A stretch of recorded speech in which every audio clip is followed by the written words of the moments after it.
Hi, good morning, everybody. It's Mrs. Holly, and today we are going to take a look at the Han Dynasty in China. Oh, I knew you were excited about that. So we're going to look at how they came to power and what was different about that. And we're going to look at some of the good things they did and their golden age, and then we'll look at reasons why they declined. So let's jump right in, shall we? All right, my first question before we start is, what is a dynasty? Because we talk about like the Qin Dynasty or the Han Dynasty, and then where do they get their right to rule from? Okay, well, a dynasty is just a family of rulers who rule over several generations. So that's what a dynasty is. But I want to know where they got their right to rule from. So here's what we have to look at. This is called the dynastic cycle.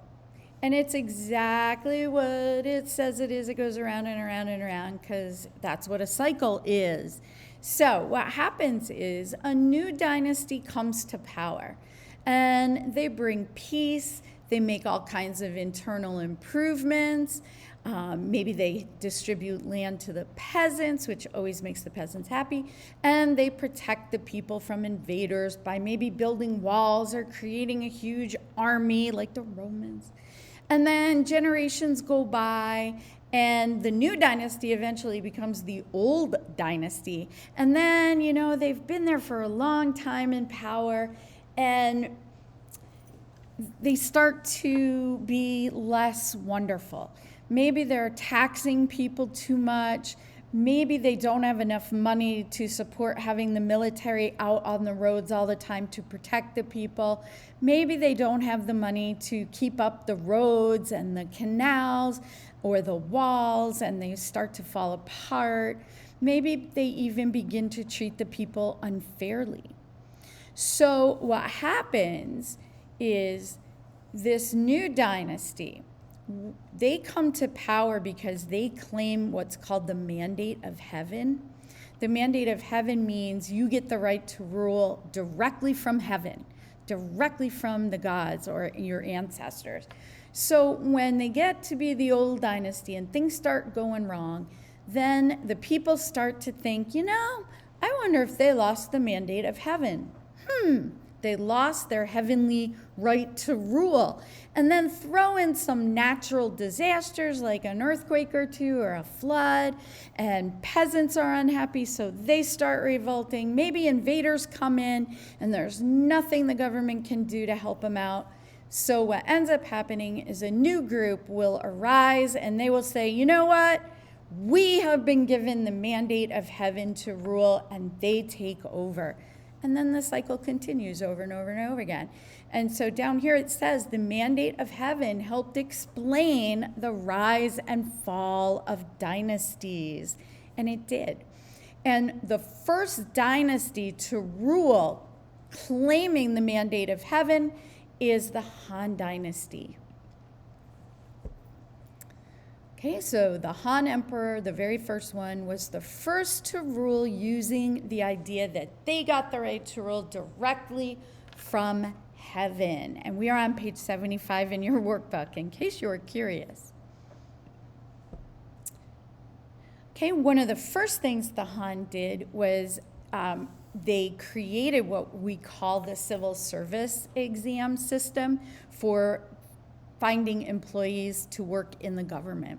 So to get a government job, it didn't matter who you knew or your social status or how much money you had to be able to take a civil service test that was based on Confucian ideas and score well on it. So here's another thing. Remember Emperor Shi Huangdi of the Qin Dynasty? He tried to get rid of all of those Confucian ideas, and that didn't work. The Han Dynasty brings those ideas back and, in fact, bases their civil service tests on Confucian ideas. So you had to be very knowledgeable about Confucian principles in order to score well on these civil service tests so you could get a job in the government. So the idea is you are hiring people to work in the government who are really good at what they do. They're skilled, they're smart, all right? And supposedly they would do a better job. All right, let's see what else the Han Dynasty did. All right, the Han are the first to open up what we call the Silk Roads. Now, some people call it the Silk Road. It is not one road. It is a network of trade routes that go over the land and also over the water as well, all the way from China to the Mediterranean Sea over here. Okay, and all this land in between. And again, it covered this part of the world as well, Indonesia and all of that. Okay, so the Silk Roads are trade routes, and not just over land, they're over land and water, like down here too, that connect East Asia, so connect China with all of this land here and everything in between. That's why the Han Dynasty was successful in trading with the Roman Empire. They could do that because remember, the Romans controlled all this land around the Mediterranean and the Black Sea, and they had trade routes and like thousands of miles of roads, remember, that they built, and those roads linked up with the Silk Roads. And one interesting thing about the Silk Roads, you don't find merchants and traders who go all the way from here to here. Usually you would have them making short distances. So someone from, say, Peking might bring goods from here to here, and that's their route. Someone else might bring goods from here to Samarkand. Samarkand was a huge city for trade along the Silk Roads. You can use these Silk Roads to study where artifacts come from. Wink, wink, nod, nod, nod, nod. I think that's on your midterm. Yeah, I'm pretty sure it is. So you can see all the goods that came from the east and maybe landed in Samarkand from the Silk Roads and trace where it came from. That's pretty cool. Okay, and from Samarkand, someone might go to right here, and from here to here, and so on. Okay. Let's take a look at the Silk Roads. Okay. When it comes to longevity, who has the highest percentage of its vehicles still on the road today? Me. Merged over centuries, connecting to various settlements and to each other. We start at the beginning. We'll do that.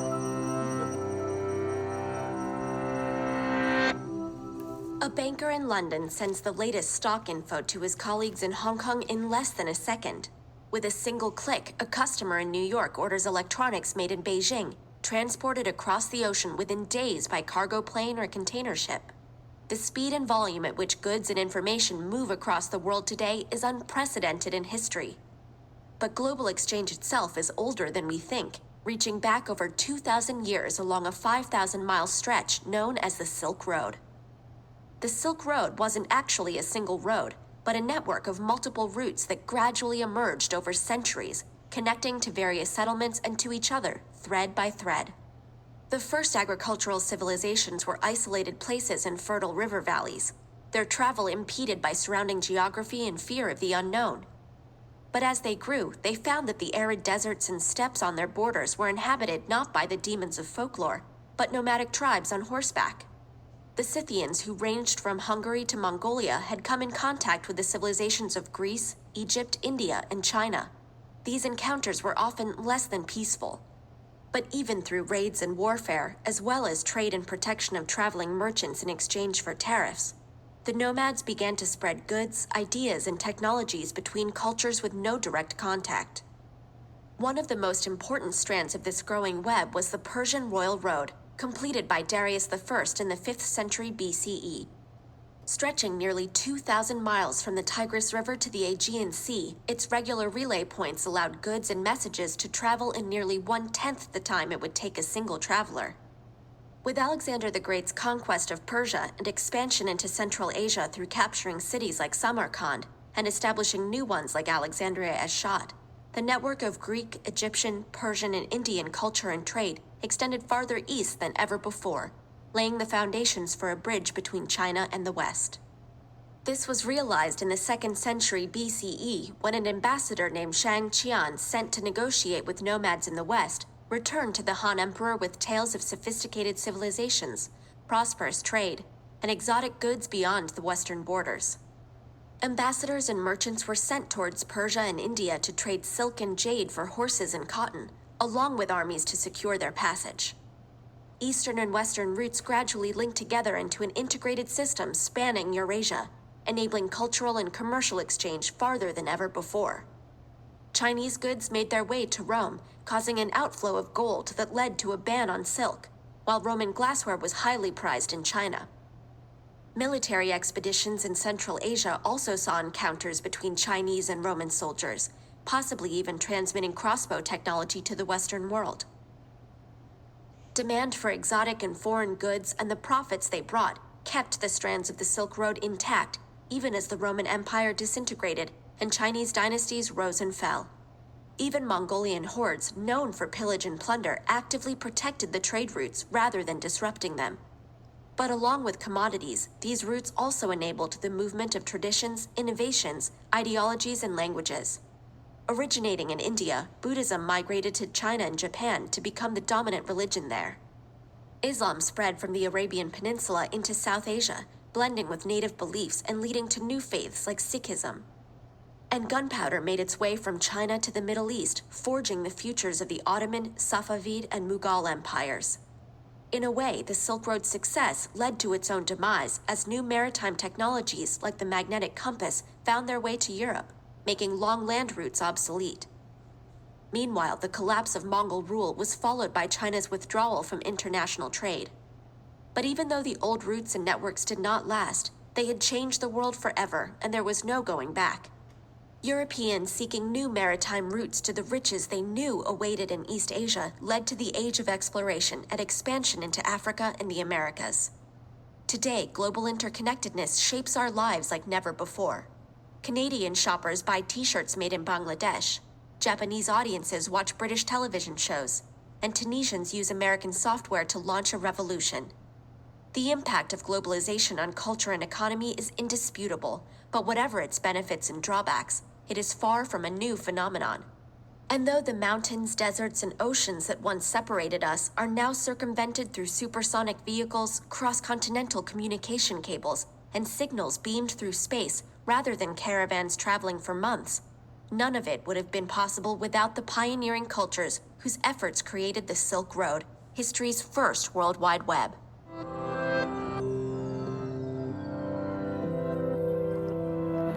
Right. So let's go back. Oh, I know what's going to happen here. Hold on. Let me turn that off. All right. So let's continue. That's pretty cool. Silk Roads. All right. We're going to look at the golden age of the Han Dynasty. Okay. Now we are on page 76 in your workbook. So we know that the Han filled their tombs with items that they believed they would need in the afterlife, like beautiful ceramics and wood and bronze sculptures, and they decorated their tombs with beautiful murals. They had jade carvings like this one, pottery, silk weaving. Silk was invented in China. Painting, calligraphy, and landscape paintings all traveled via the Silk Road to other places out in the West. As far as literature and philosophy, these things flourished during the Han Dynasty. You have lots of poetry and books and all kinds of art. The Book of Odes was a collection of songs and poems that was famous during this time. And Buddhism, which spread east, was translated into Chinese. So people in China became more familiar with Buddhism and Buddhist ideas.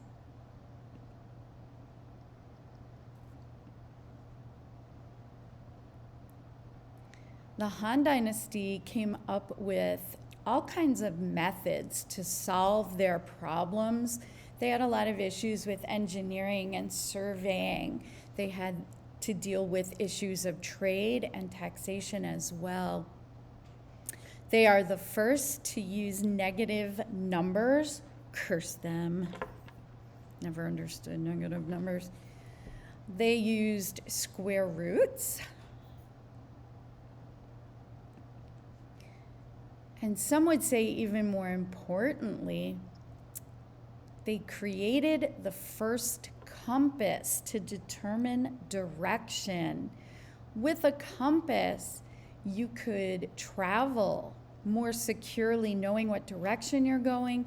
You could go out into the water and sail further away from the shore as long as you knew what direction you were headed. They created a new ship called the junk, and it was used for combat as well as trade.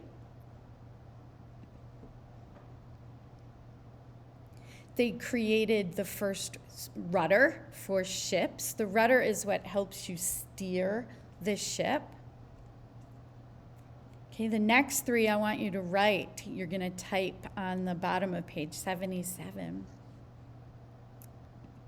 Okay. The Han Dynasty created gunpowder, and it is gunpowder that would be used for weapons. Okay, like this rocket. We've got the invention of paper. The Han Dynasty invented paper. And that was extremely important because it was used to keep written records. And then on top of that, the Chinese invented the first actual printing press, block printing press, which allowed them to use this new invention of paper to print books. You could make books much faster, and the faster you can produce something, the cheaper it is to buy.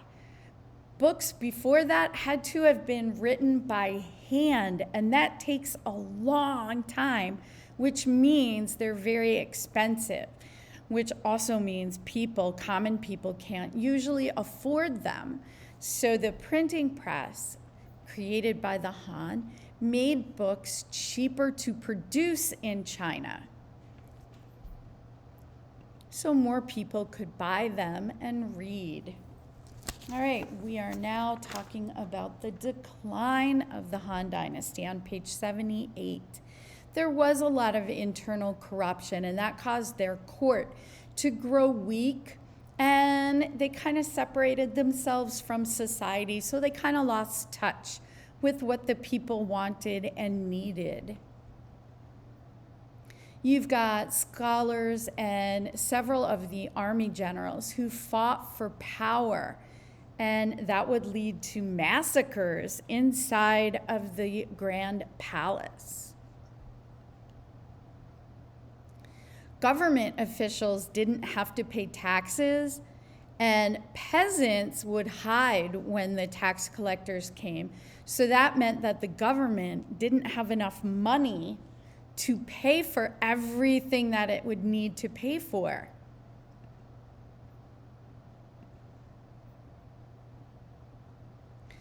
Farms became smaller and smaller, which meant that the peasants could no longer support themselves by selling extra products because they didn't have anything extra.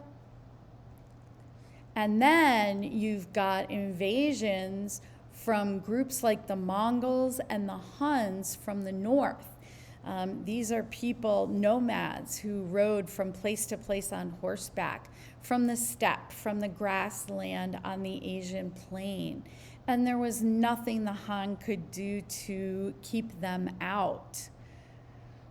For a while, the government had actually paid off the Mongols and the Huns to protect the Silk Roads rather than to attack them.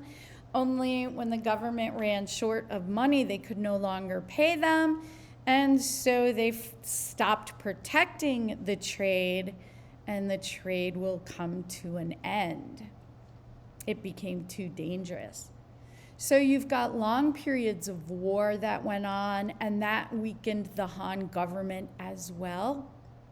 Peasants and other groups are going to organize and rebel against the Han Dynasty.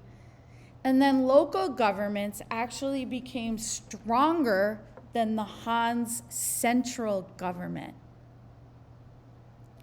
And then finally, the last Han emperor gave up the throne. He abdicated the throne, and the Han Empire split into 3 separate kingdoms, thus signaling the end of the Han Dynasty. All right, let's do some review. I want to know, is this describing the Qin Dynasty, the Han Dynasty, or both? All right, so number 1, weak successors led to the end of the empire. Is that the Qin, the Han, or both? I want you to go to your workbook, create a circle or an oval, and place it over the correct answer. And then press play when you want to review your answer. Okay? Go do that right now. Hurry. All right, welcome back, friends. So is it the Qin, the Han, or both? Weak successors led to the end of the empire. It would be the Qin Dynasty. Yep. Number 2, who ordered the death of scholars and the creators of his terracotta army? Is that the Qin, the Han, or both? Turn the video off. Go answer the question. Come back to review. Go on. Go, go, go. Welcome back, friends. So, who was it that ordered the death of the scholars and the artists who created the terracotta army? Was it the Qin, the Han, or both? I hope you said the Qin Dynasty. That was Shi Huangdi. Yep. Okay. All right, I want to know, who invented things like gunpowder and the compass? Was it the Qin, the Han, or both? Come on, you know the drill. Turn the video off, go answer the question, then come back. All right, friends. Well, who invented gunpowder and the compass? The Qin, the Han, or both? Oh, you knew it, the Han Dynasty. Good job. That takes us to the end of the Han, so you know what it's time for? It's time for a CRQ. Woohoo! We love those constructed response. All right, let's take a look at document 1.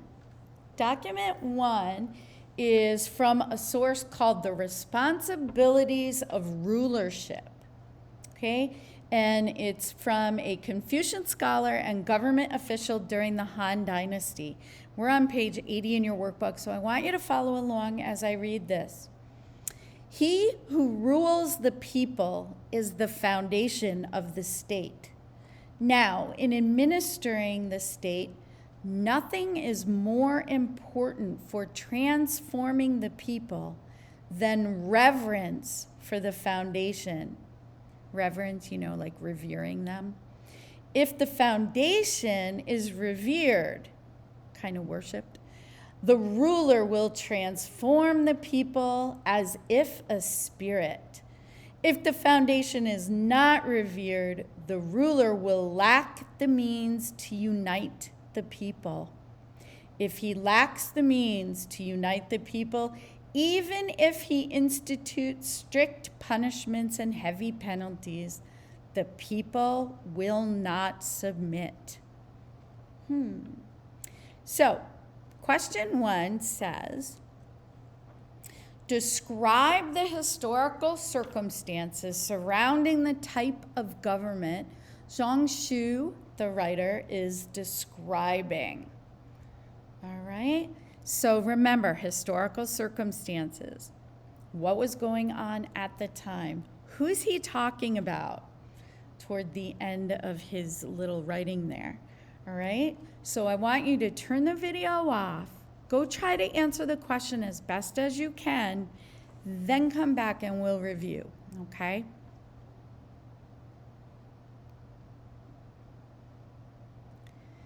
All right, my friends, welcome back. This question is kind of hard. I know it's hard, but we always have to be able to do this. We have to be able to give historical circumstances. All right? Now, remember, your answer doesn't have to be exactly the same as mine. It's not going to be. Because if it is, it means you just copied my answer. All right? So here's what I said. I said, after the harsh rule of Emperor Shi Huangdi of the Qin Dynasty, the Han turned back to Confucian teachings. And Zhang Shu points out that legalism with its strict punishments and harsh penalties didn't work in the long run, okay? Because the people did not revere, they did not look up to the government under the Qin, and that rulers needed to earn the reverence of the people in order to successfully rule. That's what I said. As long as you've got something that makes sense. You've got to refer to the Qin because in the writing it says, harsh punishments and penalties. That is talking about the Qin. So you have to mention them somewhere in there. And then because it's a Han official writing it, you've got to talk about them too. So that's what I did. I said they turned back to the Confucian ideas, okay, and got rid of those legalist ideas, something along those lines. All right? All right, let's look at document 2 on page 81. Oops, sorry, this says 80. It should say page 81. Document 2 is a memorial on annexation of feudal states. Oh, we read this already. We've seen this by Lisa. It's in that Records of the Grand Historian, remember?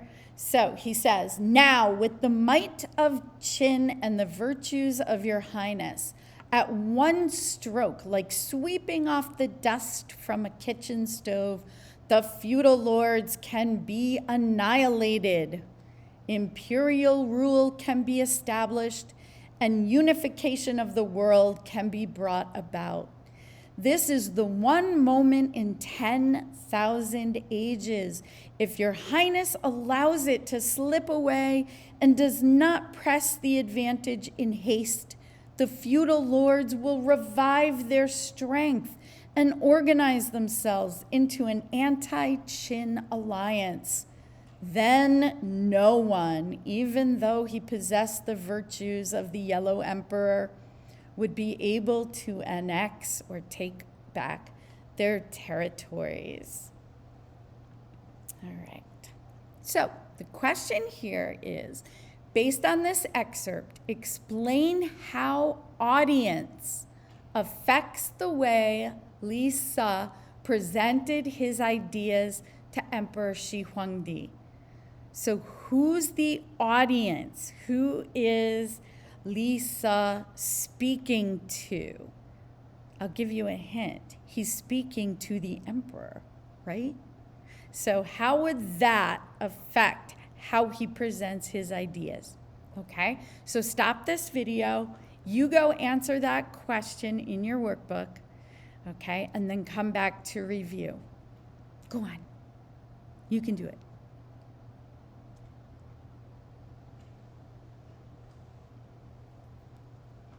All right, my friends, welcome back. Okay, again, this is hard. I know it is, but we've got to be able to do this for the Regents exam. This is typical question, how the audience affects what you're reading or, affects what was written. So in this case, how did it affect the way Lisa presented his ideas, okay, to Shi Huangdi? So here's what I said. I said he is Shi Huangdi's prime minister. He wants to keep his job. He wants to preserve his position. So he would appeal to Shi Huangdi's desire to unite the kingdoms and create a strong empire, because he knows that's what Shi Huangdi wants. So he's appealing to him that now is the time to go and wipe out the feudal lords so that you can maintain all of your power. All right, he's telling Shi Huangdi what he wants to hear. So as long as you have something like that, my friends, you are good. All right, so that's question 2. Now remember, question 3 is always going to ask you to look at both documents 1 and 2, okay? So question 3 says, identify, that's the first part, that gives you 1 point for identifying, and explain, that's where the second point is, a similarity, one similarity, or a difference, one difference. So you either write one similarity or one difference, not both. I'm only grading the first thing you write. So pick a similarity or difference between the ideas expressed in documents 1 and 2. And you have to be sure to use text evidence, okay? This one's gonna take longer for you to answer, so turn the video off, go answer the question, do this on your own. Don't just copy my answer, all right? Practice makes perfect. That's how you're gonna get good at these. So turn the video off and go do this. Press play when you're ready to review. All right, welcome back, friends. So now we've got to do a similarity or a difference. Okay, so the first thing that I notice when I read an answer on a Regents, I look for the text evidence. So here I see, oh, they used Doc 1, and here, or Doc 2, sorry. Oh, and here's Doc 1 with 2 parentheses, so I noticed it even more because it's a typo. So I know they used evidence from both, and that way I know that I don't have to look for now. So I want to know a similarity or a difference, okay? So here's what I said. I said, Lisa, Prime Minister of Shi Huangdi, supported the philosophy of legalism, which called for strict laws and punishments. It makes sense that he would call for the feudal lords to be wiped out, right? Because that's harsh punishment. During the Han Dynasty, later, however, which was document 1, they turned back to Confucian ideas, such as the writer Zhang Shu. He states that the ruler has to make the people revere the government in order to unite the people, instead of using strict punishments and harsh penalties like Lisa and Shi Huangdi supported. That's a similarity, okay?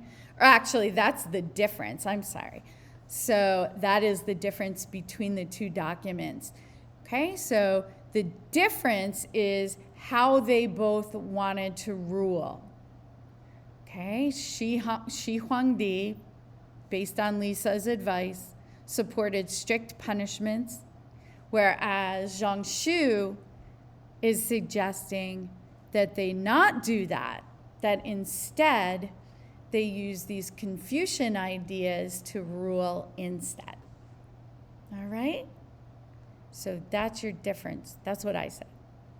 Okay, again, you can pick a similarity, you can pick a difference, and it doesn't have to be the same as mine. You have to be able to support it with proof. You have to use text evidence. All right? So that is it for the Han Dynasty. You did a great job. I'm very proud of all of you. All right? So until next time, I will speak to you soon.